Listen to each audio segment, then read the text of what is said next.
Hello everyone, my name is Bharat Tyagi, faculty of physics PPS वानी centre for excellence. सो हमारा chapter start हुआ था Newton's laws of motion. यहाँ पे हमने टाइप्स ऑफ फोर्सेस तक बात कर ली थी। Next topic is impulse. So basically impulse जो है वो हम मोमेंटम की एक टाइप को ही बोलते हैं। चेंज इन मोमेंटम को बेसिकली हम इम्पल्स बोलते हैं। सो इसकी डेफिनेशन है basically change in linear momentum. Change in linear momentum is called impulse. Change in linear momentum यानी डेल्टा पी, ये भी वेक्टर क्वांटिटी है क्योंकि डेल्टा पी मोमेंटम भी वेक्टर क्वांटिटी है। सो इम्पल्स, सपोज हमने इसका सिंबल आई ले लिया है, इसके सिंबल चेंज होते रहते हैं। आई सबसे कॉमन सिंबल है, तो आई जो है आई वेक्टर वो डेल्टा पी वेक्टर के बराबर है। सो इम्पल्स बेसिकली मोमेंटम, ये सब कुछ सेम है। इसकी डायमेंशन भी वही आएगी जो मोमेंटम की डायमेंशन होती है, यानी MLT-1। इसकी यूनिट भी सेम आएगी, यूनिट भी इसकी होगी किलोग्राम मीटर पर सेकेंड, सब कुछ सेम रहेगा। सो बेसिकली इम्पल्स को हम ऐसे डिफाइन कर सकते हैं, this is the quantity which changes with time when a force is applied. ठीक है, तो जब हम बहुत छोटे छोटे अमाउंट में फोर्सेस को अप्लाई करते हैं, सो तब हमारे पास वो इम्पल्स आता है। इम्पल्स का एक प्रैक्टिकल मीनिंग और है। इम्पल्स हमें ये इफ़ेक्ट बताता है कि अगर हम फोर्स को छोटे टाइम तक लगाएं या उसे थोड़े लंबे टाइम तक एक्सटेंड करें तो उसका क्या इफ़ेक्ट पड़ता है। जैसे एग्जांपल के लिए, अगर हम एक बॉल को कैच करते हैं तो बॉल को कैच करते वक्त आपने देखा होगा कि फील्ड में जो फील्डर होता है बॉल को कैच करने वाला, वो अपने हाथों को पीछे लेके जाता है। पीछे क्यों लेके जाता है? ताकि जो टाइम है कोलिजन का बॉल का और उसके हाथ के बीच का, उसका टाइम बढ़ जाए। और जब टाइम बढ़ेगा तो क्या होगा, ये हमें फोर्स में दिख रहा है, यहाँ पे फोर्स के फॉर्मूले में ये फॉर्मूला होता है। तो जब टाइम बढ़ेगा और मोमेंटम कांस्टेंट है, मोमेंटम जितना बॉल लेके आ रही है वो कांस्टेंट है, तो फोर्स कम हो जाएगा। जो फोर्स है वो इन्वर्सली रिलेटेड है टाइम इंटरवल के।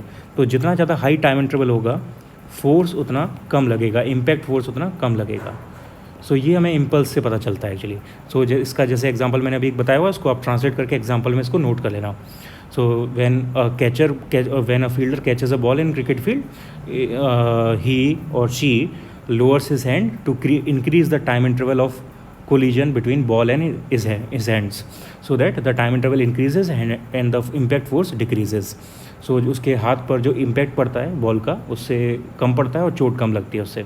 एक और एग्जांपल इसका, अगर आप किसी पर्टिकुलर हाइट से कंक्रीट पर कूदोगे तो आपको ज़्यादा चोट फील होती है, ज़्यादा इफेक्ट फील होता है, ज़्यादा इम्पैक्ट फील होता है। लेकिन अगर आप सैंड पर कूदो तो आपको कम इफेक्ट फील होता है। इसका रीज़न क्या है कि कंक्रीट का जो शेप है बहुत रिजिड है, उसको चेंज नहीं कर सकते। तो जैसे आप कंक्रीट पर कूदते हो आप तुरंत ही रेस्ट में आ जाते हो, यानी डेल्टा टी जो होता है टाइम इंटरवल बहुत छोटा होता है कंक्रीट के लिए, तो फोर्स का इफेक्ट ज़्यादा हो जाता है। डेल्टा टी छोटा है तो फोर्स का इफेक्ट ज़्यादा हो जाएगा। जबकि सैंड में आप थोड़ा टाइम तक नीचे जाते हो, क्योंकि सैंड का जो शेप है वो रिजिड नहीं है, वो थोड़ा अंदर तक लेके आना अलाउ करती है। तो वहाँ पे जो कोलिजन का टाइम है उसका इंटरवल बढ़ जाता है, टाइम इंटरवल बढ़ जाता है, हैंस जो फोर्स का इम्पैक्ट है वो कम हो जाता है। सो इस टाइप के सारे एग्जाम्पल जो हैं वो इसमें आ सकते हैं। तो ये बेसिकली इम्पल्स है। इसको हम ग्राफ से भी समझ सकते हैं। अगर हम फोर्स और टाइम का ग्राफ बनाएंगे, सपोज़ फोर्स और टाइम का हमारे पास ग्राफ है, कुछ इस टाइप का ग्राफ दिया हुआ है, तो उस ग्राफ का जो एरिया होगा वो हमें इम्पल्स रिप्रेजेंट करेगा। तो सपोज़ हमने यहाँ पे एक छोटा सा ये पोर्शन ले लिया, तो इस पोर्शन के लिए ये जो एरिया आएगा ग्राफ का वो हमारा इम्पल्स रिप्रेजेंट करेगा। तो area of ABCD is equals to impulse. So यहाँ पे ये इक्वल होगा जो भी एवरेज फोर्स आ रहा है हमारे पास इनटू डेल्टा टी के, या डिफरेंशियल में करना होगा मैं तो dt ले लेंगे, dt के। So dp equals to average IDT, और ये इम्पल्स के इक्वल है। सो ये हमारे पास ग्राफ से इसका रिलेशन आ जाएगा। तो ग्राफ वाले क्वेश्चन भी इसमें पूछे जाते हैं, तो वो भी हमें याद रखना है इसके बारे में। ओके, क्वेश्चन ट्राई करते हैं इस पर।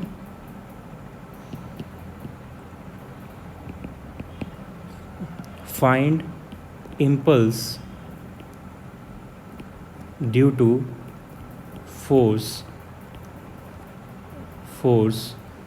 F vector equals to AI cap plus BT j cap, where A equals to 2 Newton and B equals to 4 Newton per second. If this force acts from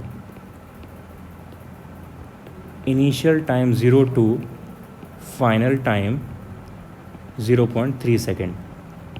okay, तो easy question है, video को pause करके खुद solve करने की कोशिश करो। Impulse का फॉर्मूला क्या होता है, इंटीग्रेशन FDT, यहाँ से ये formula integration F D T, और टाइम की लिमिट हो जाएगी टी आई से टी फाइनल, और एफ का हमें क्वेश्चन में वैल्यू दी हुई है a i cap plus b t j cap d t. तो इसका इंटीग्रेशन सॉल्व करेंगे तो ये आ जाएगा a t i cap plus b t square upon 2 j cap. तो यहाँ पे वैल्यूज़ लगा के सॉल्व करना है इसे। मैं आंसर लिख देता हूँ, इसे होमवर्क में कंप्लीट करना। मैं आंसर लिख देता हूँ डायरेक्ट, इसे मैच करना। 0.6 आई कैप प्लस 0.18 जे कैप, ये इसका आंसर आना चाहिए इन न्यूटन। ओके, तो इसको कंफर्म करना आंसर सेम आ रहा है या नहीं आप। Okay, next question, question number 3। A ball falling with velocity v vector equals to minus 0.65 I cap minus 0.35 j cap is subjected to a net impulse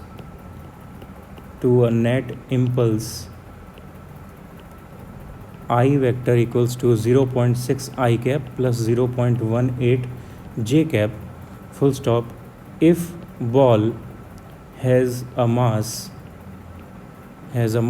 of 275 gram, calculate its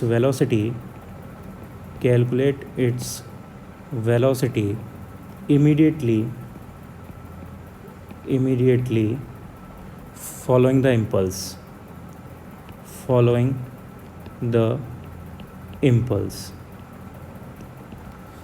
okay, देखते हैं, इसे try करते हैं। यहाँ पे हमें v दिया हुआ है, इम्पल्स दिया हुआ है, मास दिया हुआ है। ओके, तो इम्पल्स का फॉर्मूला होता है चेंज इन मोमेंटम, और मोमेंटम को हम लिख सकते हैं m v final vector minus v initial vector.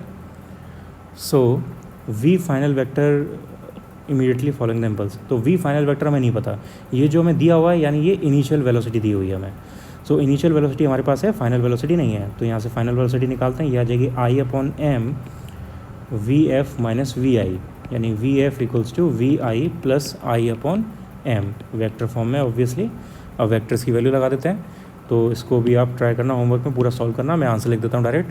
इसका आंसर मैच करना है आपको 1.53 आई कैप प्लस 0.305 जे कैप से। ये सॉल्व करके आंसर आना चाहिए। सिंपल कैलकुलेशन है, आप खुद सॉल्व करना है इसे। मीटर पर सेकंड में ऑब्वियसली आंसर आएगा। Okay, next question number 4।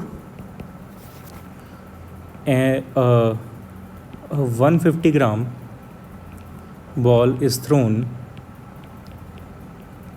at 30 meter per second. It struck by a bat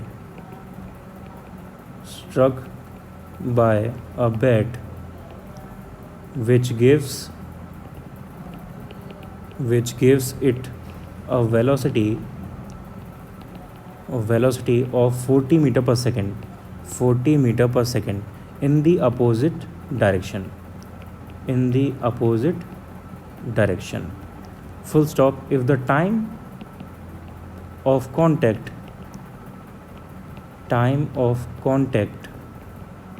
is 10 to the power minus 2 second, what is the average force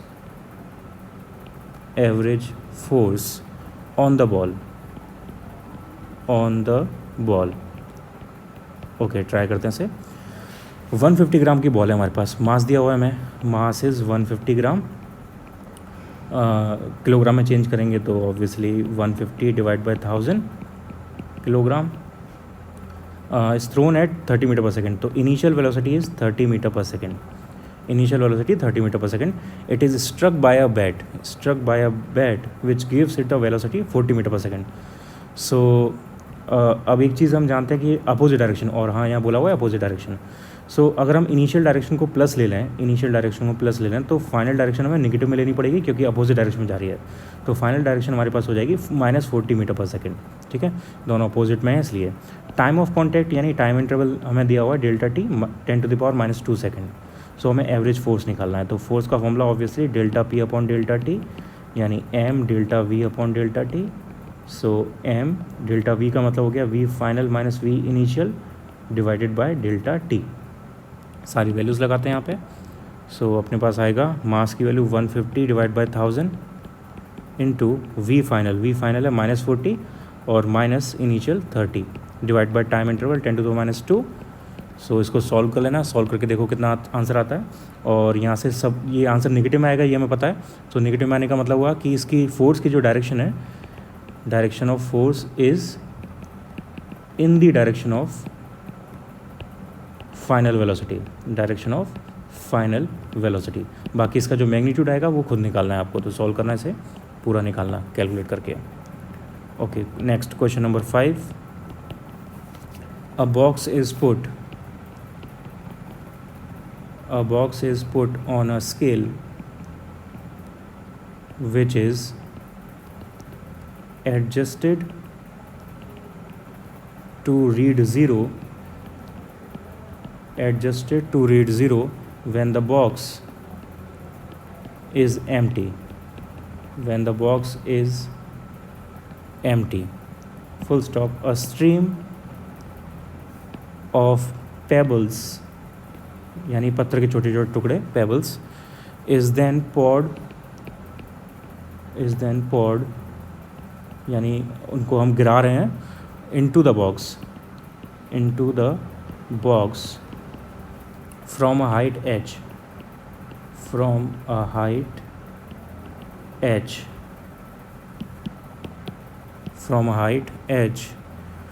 above its bottom at the rate of n pebbles per second. Full stop. Each pebble has mass m.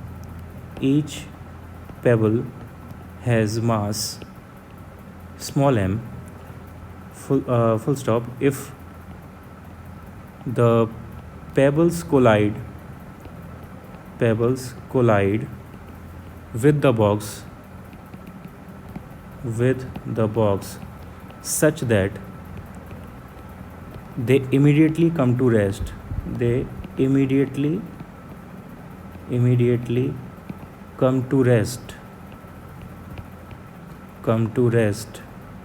after the collision,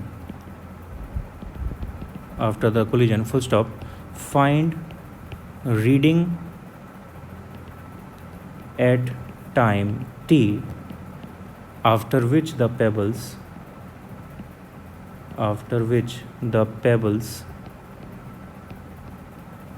begin to fill the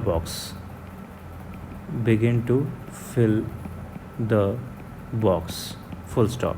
okay, तो video को pause करके पहले इस question को try करो, एक बार पढ़ो अच्छे से, फिर ट्राई करो इसे। क्वेश्चन बोल रहा है, a box is put on a scale which is adjusted to read 0 when the box is empty. Okay, जो एक बॉक्स है हमारे पास, उसको हमने एक स्केल पर रख दिया और स्केल पे वो 0 रीडिंग दे रहा है, इनिशियल 0 रीडिंग है। ओके, इसके बाद a stream of pebbles is then poured on to the box from height h, okay, at the rate of n pebbles per second. तो एक सेकेंड में n पेबल्स हम h हाइट से drop कराते हैं, h हाइट से n pebbles यहाँ पे ड्रॉप कर रहे हैं per second. Each pebble has mass m, ठीक है। If the pebbles collide with the box such that they immediately come to rest after the collision, find reading at time t after which the pebbles begin to fill the box, okay, to its bottom, height h, find reading at time t after which, हाँ okay. तो जब ये पूरा fill हो जाएगा h height तक, तब हमारे पास कितने पेबल्स आएंगे, सम ऑफ इट, ओके। हाँ, तो एक यहाँ पे गलती हो गई हमसे, ये जो बॉक्स की हाइट है, ये h है, बॉक्स की हाइट, ये at its bottom, above it's bottom बोला हुआ है। सो बॉक्स की हाइट h है और बॉक्स की हाइट से हम इनको ड्रॉप करा रहे हैं, तो ये फुल हो जाएगा। एक टाइम पर आएगा जब ये पूरा फुल हो जाएगा, तो उस टाइम पे रीडिंग क्या होगी वो हमें फाइंड आउट करनी है। ओके, चलो ट्राई करते हैं इसे। सो पहले एक पेबल की वेलोसिटी क्या होगी जब ये स्ट्राइक करेगा वो देखते हैं। एक पेबल की वेलोसिटी क्या होनी चाहिए, तो हम निकाल सकते हैं v² = u² + 2gh से u होगा 0 यहाँ पे, तो v इक्वल्स टू आ जाएगा √2gh। ये इनिशियल वेलोसिटी होगी एक पेबल की और फाइनल वेलोसिटी होगी 0, करेक्ट। फाइनल वेलोसिटी हो जाएगी 0। सो मोमेंटम एक पेबल का आएगा फॉर 1 पेबल, मोमेंटम चेंज होगा m v initial minus v final या v final minus v initial, direction change हो जाएगी बस। तो मोमेंटम चेंज आएगा हमारे पास m√2gh, m√2gh माइनस 0, तो हट गया। For all pebbles in time t, all pebbles in time t, तो ये होगा momentum for all pebbles, total बोल देते हैं, total momentum change m√2gh into number of pebbles, total number of pebbles.